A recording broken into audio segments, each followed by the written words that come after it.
Hello everyone, নিয়ে চলে এসেছি অনেক দিন পর একটা বড় ব্লগ নিয়ে। ভাবলাম প্রি পুজোর একটা ব্লগ করা যায়। আমার মতো ল্যাথখোর মার্কা কি প্রি পুজোর আমি ব্লগ তোমাদের দেখাবো আমি জানি না। কে কে আছো বলো তো আমার মতো যে পুজো এসে গেছে তাও পুজো পুজো ফিল হচ্ছে না, প্রচুর কাজ জমে আছে। তো ভাবলাম চলো একটা একটা করে করা যায়। ফার্স্টে এলাম এই যে জামা কাপড়গুলো গুছোতে, কারণ এই চেয়ারটা কি কার কার এরকম আছে বলো তো, বাড়িতে একটা চেয়ার থাকেই যেখানে সব জামা কাপড় এসে সব জড়ো হয়।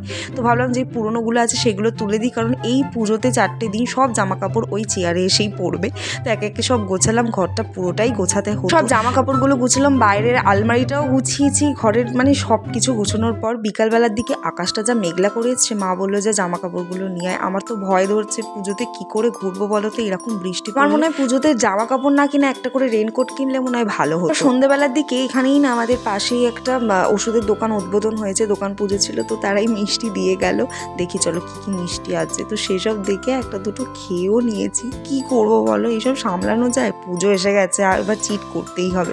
তো বাইরে গিয়ে তারপর আমার দই কেনার ছিল, গিয়ে দেখলাম এখানে ঠাকুর যাচ্ছে, তো একটা পুজো পুজো তখন ফিল আসছে। তো মিষ্টি দোকানে গিয়ে দই টই কিনে নিয়ে চলে এসেছি, কারণ ঘরেই আমি দই পাতি, তো তার জন্যই 100 দই আনলাম। প্রত্যেক বছরের মতো এবছরও পুজোর আগের দিন কি যত রাজ্যের আমার রূপচর্চা করতে ইচ্ছা করে, কিন্তু এই প্যাকটার আমি আলাদা করে ভিডিও আমি তোমাদের পরে একদিন শেয়ার করবো। খুবই সুন্দর, কিন্তু আমার এবছর মানে এবারে আমি তোমাদের দিতে পারছি না, বাট তাও বলে রাখছি এখানে আছে চানা ডাল 1 চামচ আর 1 চামচ চিয়া সিডস, সেটাকে ভেজে না আমি গুঁড়ো করে নিয়েছি। তোমরা চাইলে শুধু বেসনও ইউজ করতে পারো, তার সাথে টক দই আর একটু মধু মিশিয়ে আমি ইউজ করে নিচ্ছি। তোমরা মানে এই প্যাকটা এত অসাধারণ আমি তোমাদের বলে বোঝাতে পারবো না, জাস্ট আমি একদিন অবশ্যই শেয়ার করব। এই প্যাকটা কিন্তু শুধু মানে ডাইরেক্ট মুখে মাখা যাবে না, অবশ্যই মুখটাকে ক্লিন করে নেবে। তো আমি এখানে ডট অ্যান্ড কিয়ের আমি ফেস ওয়াশটা ইউজ করছি, অসাধারণ, জাস্ট মানে কি বলবো এক কথায় অসাধারণ।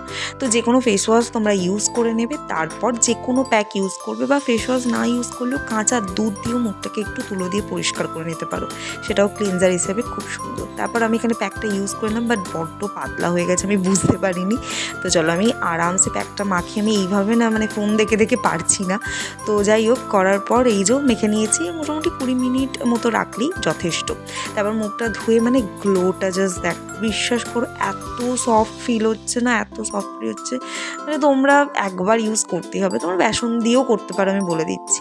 যে কোনো রোজ ওয়াটার, আমি এখানে খাদির রোজ ওয়াটার ইউজ করি, তোমরা যে কোনো ইউজ করে নাও, তারপর ভালো করে ময়েশ্চারাইজার মেখে শুয়ে পড়ো, ব্যাস এনাফ। করতে না আমার মনে পড়লো তোমাদের সাথে এটা দেখাই যে আমি কোন সানগ্লাসটা কিনেছি। বিশেষ করে আমার সানগ্লাস কেনার এবারে প্ল্যান ছিল না, বাট আমার বান্ধবী কিনছিল, সেই দেখে আমিও একটা কিনে ফেললাম, বেশ পছন্দ হলো।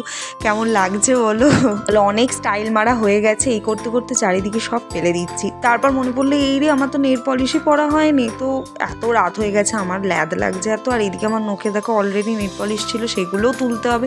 তো ভাবলাম আগে নেল পলিশটা তুলেই নিই, কালকে সকালে না হয় পরে করো। প্রত্যেক বছর ভাবে এই করবো ওই করবো, কিন্তু এত ল্যাদ লাগে না, কিচ্ছু করতে ইচ্ছা করে না। আর মানে শেষ মুহূর্তে মনে হয় এটা করি ওটা করি, উফ দেখো এই করতে করতে বেজে গেছে প্রায় 11:30। জানি না আমার কখন ঘুমোবো, প্রায় 12টা 12:30 তো মনে হচ্ছে বেজেই যাবে। তো যাই হোক এইটা করে তারপর আমি ভিডিওটা এন্ড করতেই ভুলে গেছি। সকালে উঠে মনে পড়লো এই রে ভিডিওটা তো আমি এন্ড করতে হবে, আর সকাল মানে হচ্ছে আজকে ছিল পঞ্চমী। তো সবাইকে জানাই শুভ পঞ্চমী, তাই ভালো করে পুজো কাটাও, আমিও ভালো করে কাটাবো। আর অবশ্যই পুজোর ব্লগগুলো দেখতে একদম ভুলো না, অনেক সুন্দর সুন্দর ব্লগ আনার চেষ্টা করবো। এতটুকুই, দেখা যাচ্ছে নেক্সট ব্লগে। আজকের মতো টাটা।